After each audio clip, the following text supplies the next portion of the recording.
با عرض سلام به تمام دوستان عزیز، امیدوارم هر جای دنیا که هستید خوب و خوش و خورم باشید. امروز میخوایم درباره یه چیز بسیار بسیار جالب صحبت بکنیم. مربی زندگی با هوش مصنوعی. در کنارمون آقای ری پات هستن. ری جان سلام عرض میکنم. سلام قربان، حال شما آقای امیر گل؟ مرسی که تشریف آوردین، واقعا ممنون از وقتتون و خیلی متشکرم. من در خدمتتونم، تا میتونی سوال کن. حتما. خیلی باحاله واقعا. بگو. خب دوست دارم درباره هوش مصنوعی با ما صحبت بکنید. و قبل از اینکه درباره هوش مصنوعی صحبت کنید، خب خیلی درباره هوش مصنوعی میدونن، ولی بیشتر دوست دارم درباره خودت و کمپانی جویا صحبت کنیم. بسیار عالی، مرسی. جویا کمپانی لایف کوچینگ هست. اوکی. از حدود 6-7 سال پیش واقعا این دریم رو داشتیم که همچین کمپانی درست کنیم که به مردم واقعا کمک کنه، کمک واقعی. درست. یعنی اینکه واقعا زندگی رو عوض کنه، نه اینکه فقط احساساتی بشن، مودیویت بشن برای چند ثانیه بعد همه چی برگرده به حالت اولش. نه، واقعا به اون چیزی که میخواستن حتی 5 برابر 10 برابر بیشترش برسن. درست. و این کار کردیم تو ریالیتی. چرا 4-5 سال طول کشید؟ به خاطر که میخواستم ببینم واقعا کار میکنه یا نه. آیا من پرسپکتیوم درسته؟ آیا کوچینگ پروگرام ها درست دیزاین شدن؟ و شد.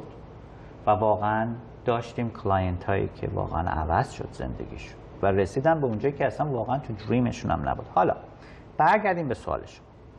جویا خیلی کانسپت قشنگیه به نظر من. جوی که یعنی جوی، یا هم که ببخشید جوی یعنی جوی، فارسی جوی میشه چی؟ خب جوی میشه خوشحالی، خوشحالی، خوشبختی، شادی، شادی که منجر میشه به خوشبختی. right؟ یا چی هست؟ حالا من به شما میگم چرا یا بعدشه. خیلی من فکر کردم. ببینید توی انگلیسی، تو وکابلری انگلیسی ما هپینس داریم.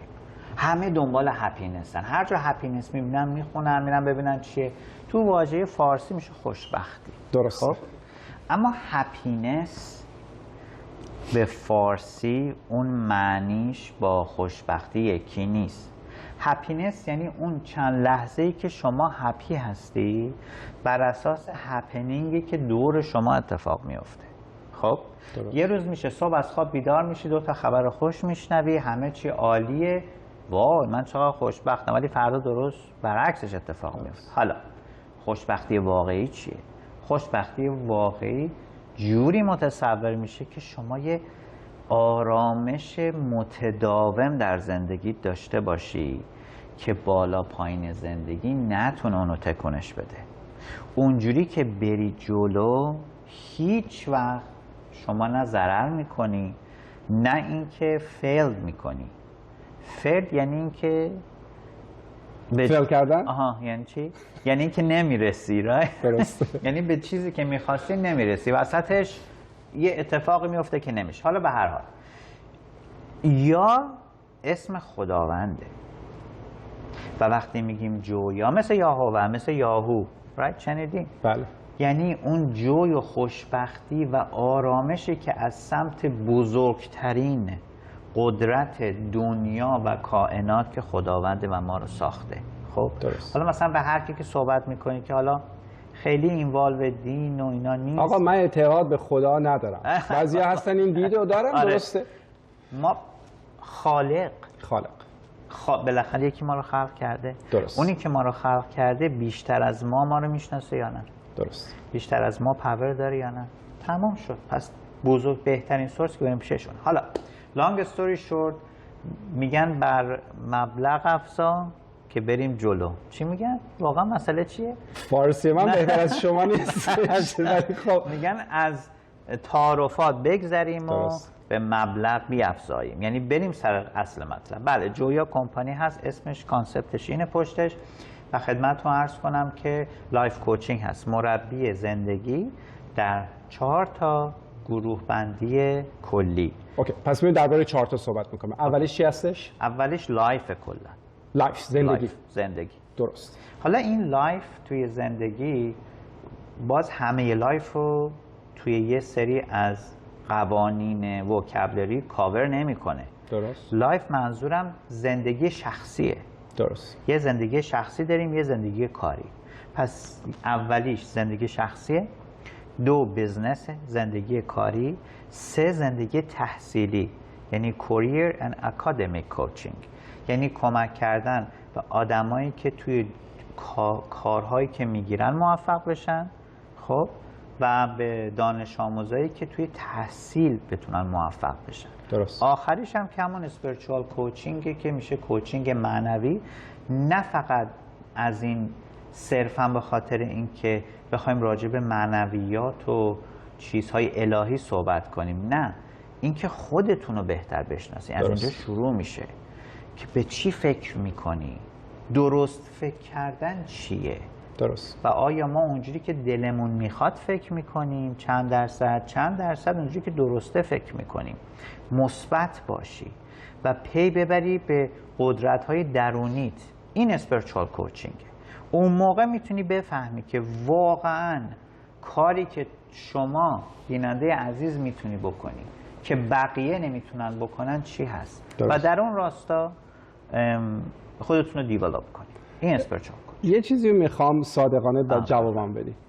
شما در این زمینه که کار میکنید، دید من هست، دلیل نمیشه دید من درست باشه.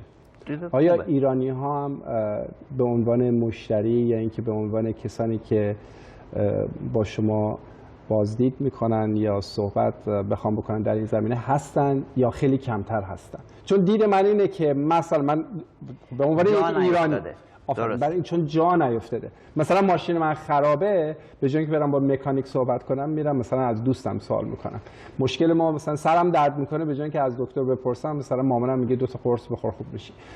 این هنوز فکر میکنم اونقدر جا نیفتاده، چون در زندگی که ما تو آمریکا زندگی میکنیم بسیار جا افتاده، ولی در جامعه ایرانی جا نیفتاده. اگه بتونید یه ذره بیشتر برای ما توضیح بدید چرا اصلا تو جامعه ایرانی جا نیفتاده؟ چقدر فکر میکنید زمان میبره که این بخواد جا بیفته؟ خیلی سوال قشنگه. توی قسمت اول که چقدر خوب که گفتیم ما ایرانی ها، نگفتی ایرانی ها. بله ما ایرانی ها، چون ما هم ایرانی هستیم، حالا هر جای دنیا زندگی کنیم ایرانی. خیلی ها خورده میگیرن به این فرهنگ ایرانی که چرا وقتی که یه استانداردی هست معمولا نمیخواد اون استاندارد رو فالو کنه. خب این همون سوالش، ماشین خرابه، ترجیح میده بپرسه خودش درست کنه، نبره پیش مکانیک. رایت؟ یکی از اینها خب این که پولش رو سیو میکنه، رایت؟ پس انداز میکنه پولش، این که خب بله. ولی دومیش به نظر من اینه که هوشه. ما سرشار از هوشیم. باورتون نمیشه وقتی که با آدم‌های دیگه‌ای صحبت میکنید، البته کار درست رو شاید اونها میکنن، توی یک مسیر میره دیگه، رنگی نداره. یعنی اگر مثلا توی مسیر کارش تخصصش اینه، کوچکترین چیز دیگه‌ای که خیلی هم آویس و پیش و پا افتاده است نمیتونه جواب بده، چون دلیلی نمیبینه اونو بلد باشه، تمام انرژیشو گذاشته که درسته. اما اینکه ایرانی اینجوری فکر میکنه به نظرم به خاطر اینکه واقعا باهوشه. ایرانی واقعا باهوشه، یعنی میتونه تو 5-6 رشته مختلف واقعا به موفقیت برسه. خب پس این است. پس اینو من اصلا به عنوان یک دید منفی نگاه نمیکنم. خیلی هم مثبته و من عاشق مشتری های ایرانیم هستم. آفرین. فقط لایف کوچینگ نیست. ما از سالها پیش بیزنس کانسالتینگ میکردیم. خیلی دوست داشتم که اونا رو اینوالو کنم، اصلا یادشون میدادم. شاید که نه، یه قسمت بسیار زیادی از قسمت که رفتم لایف کوچینگ اصلا این بود که خود پیشنهاد مشتری ها بود. من دوست داشتم کاری که من براشون میکنم و یاد بگیرن خودشون انجام بدن و انجام میدادن. اصلا امیزینگ، انقدر اسمارت، انقدر شارپ و واقعا موفق میشدن. بله، حالا چقدر این جا افتاده؟ شاید در ظاهر جا نیفتاده ولی واقعا جا افتاده. واقعا ایرانی ها توی چند سال اخیر که من میبینم واقعا درد دل میکنن، چون ایرانی میخواد همیشه اون اسپکت و ظاهرش رو پرفکت نگه داره، هیچ وقت دوست نداره نقطه ضعفش رو یا بروز بده یا با کسی شیر کنه، که خیلی هم خوبه هم بده، ولی بیشتر خوبه. مثلا اون اسپکت پاپولیشن ما تو کشورهای دیگه همیشه یه پاپولیشن خیلی قدرتمند و ایژوکیتد و لاکچری و های کلاس بوده که خیلی هم خوبه. اما برگردیم به سوال شما، بله الان این انجام میدن، خیلی هم جا افتاده، خیلی هم استقبال میکنه. تشکر ری جان. میخوام حالا بیشتر درباره هوش مصنوعی با ما صحبت بکنی. چی شده و چجوری دارید از هوش مصنوعی در جویا استفاده میکنید؟ اوکی، چه سوال خوبی. ببینید قسمت AI چیزی نیست که من اینو انوویت کرده باشم. درست. چون همچین چیزی نیست. الان کمپانی بزرگ مثل مایکروسافت و گوگل تو قسمت AI رسیدن، لانچ کردن و داره استفاده میشه و سریع هم جلو میره. اما چه قسمتی از AI رو ما استفاده کردیم؟ فقط جمله سازی. ما AI برای ما توی AI چت‌بات جمله میسازه به هر زبونی. ما اطلاعات رو توی وبسایت در اختیارش گذاشتیم. اطلاعات چیه؟ آرتیکلایی که من نوشتم، درست. که من داشتم و کوچ کردم، اینا همه رفته اونجا. خب این داره از اونها استفاده میکنه. توی لایف کوچینگ اگه هر سوالی از جویا بپرسین، در حیطه اطلاعاتی که من بهش دادم به شما جواب میده. درست. به غیر از لایف کوچینگ جنرال جوابتون رو میده و سورسش جویا نیست. خیلی ولی سطحی جواب میده، اونقدر کمک نمیتونه بکنه. سیستم اینه. حالا چرا برای اولین بار AI لایف کوچ یه داستانه؟ درست. یعنی شما 24 ساعته میتونی باش چت کنی، به عنوان یک کوچ حرفه‌ای میتونه کمکتون کنه تا برسه به ما. درست. که با ما سشن بگیریم اگه خیلی دیگه کاستومایز باشه. دلیل دومش اینه که توی این AI Converse and Conversation سیگنیچر ما هست. یعنی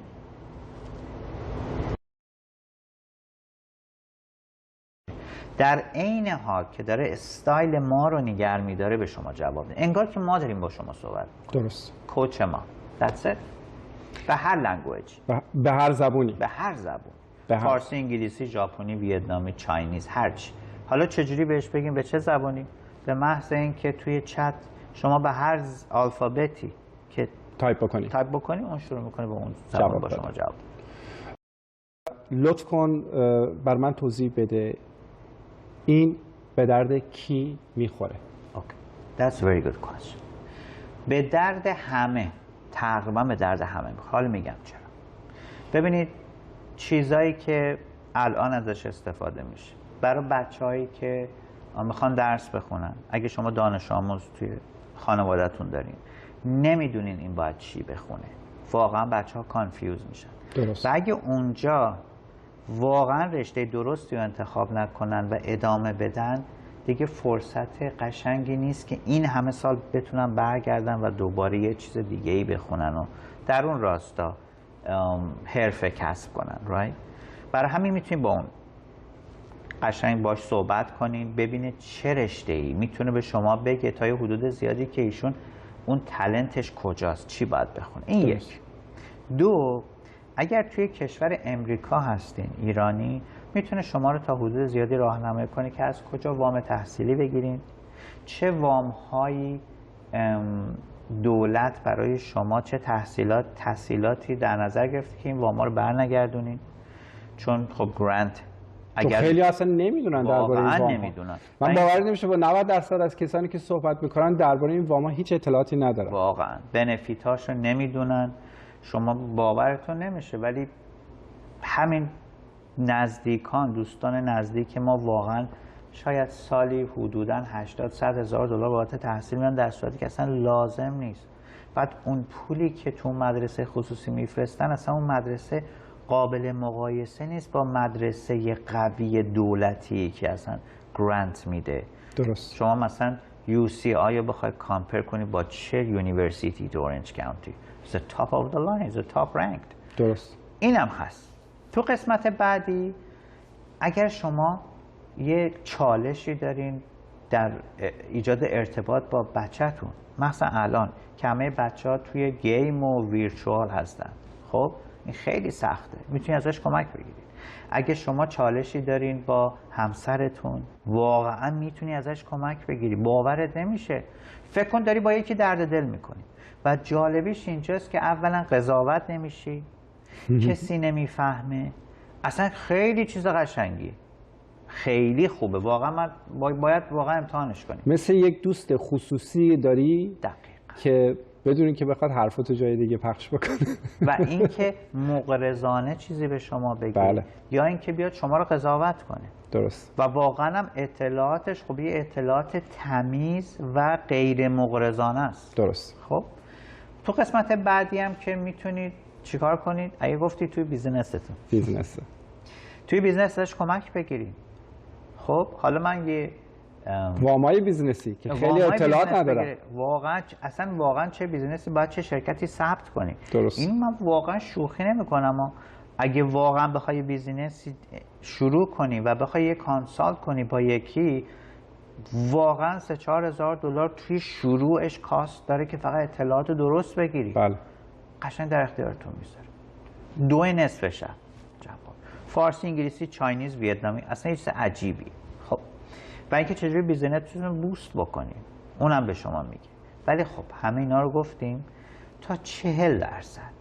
خب ما داریم هی کانتنت ها رو زیاد میکنیم، هی انفورمیشن ها رو داریم زیاد میکنیم که بیشتر بره، ولی دیگه بیشتر از 40 تا 50% نمیره جلو. بعدش هم انقدر دیتیل و با جزئیات میشه که دیگه ما باید اینوالو بشیم، چون مثلا اون که نمیتونه برای شما دیجیتال مارکتینگ انجام بده. خب ما انجام. خب قسمت بعدی، گروه بعدی کیان؟ spiritual. گروه بعدی کوچینگ که اسپریچوال که توضیح دادیم. بله. گروه بعدی که میتونن استفاده کنن عزیزان دل. اگه گفتی کیان؟ مادر بزرگ، پدر پدر مادرها.